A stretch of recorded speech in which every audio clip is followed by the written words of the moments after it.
Blended learning is not one type of structure, one type of model. Blended learning can take multiple forms, and these forms can change depending on the purpose you have for a lesson, an activity, or a unit, right?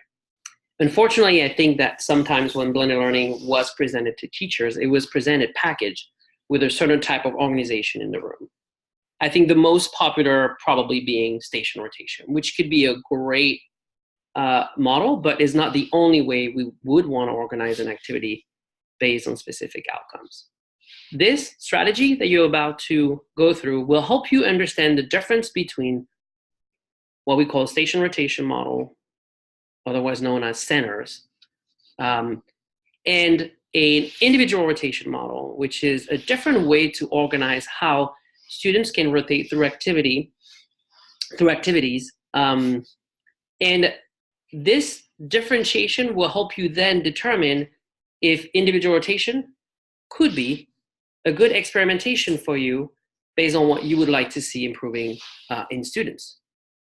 So with this strategy, I encourage you to engage first with the Edpuzzle video that I created that will really help you understand what we're talking about with individual rotation and how it compares and contrasts with station rotation. There are some really good classroom videos too to watch, and a blog to help defining this. But then from there, I'll push you to think, okay, what do I really want for an upcoming activity or unit that makes me think that this could be a good model for me, and why? So I'll help you push this all the way through.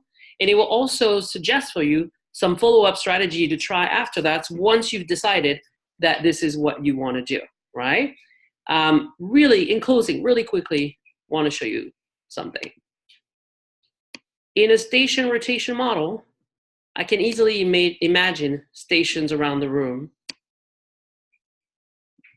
and then possibly one led by the teacher in which I can meet small groups. And this is why and how this model can help differentiating a little bit. But what's really key in a station rotation model is that we're having this movement happening in the room where groups of students you created rotate through the different standards at a set time. Everybody visits everything with its comfort, right? It's pretty clear, it's pretty easy to see and imagine, and its limitation too, timing, all that, right? Planning, resources. When we think about an individual rotation model, the first thing that happens is we cut these transitions. We don't have students in groups moving together at the set time every 20 minutes. We could still have stations around the room physically or virtually, right? Different things that tasks or projects students could be working on virtually.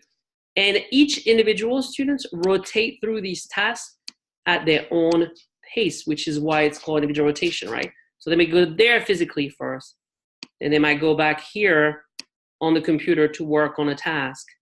Once they've completed, they might go here.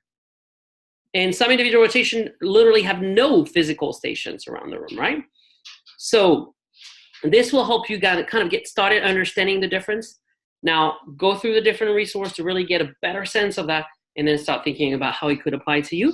Before you do any kind of implementation, go back to your coach or your thought partner and share with them what your learnings have been so that he can really help you determine, yes, this is what you should try now, and this is how we're going to plan it, okay?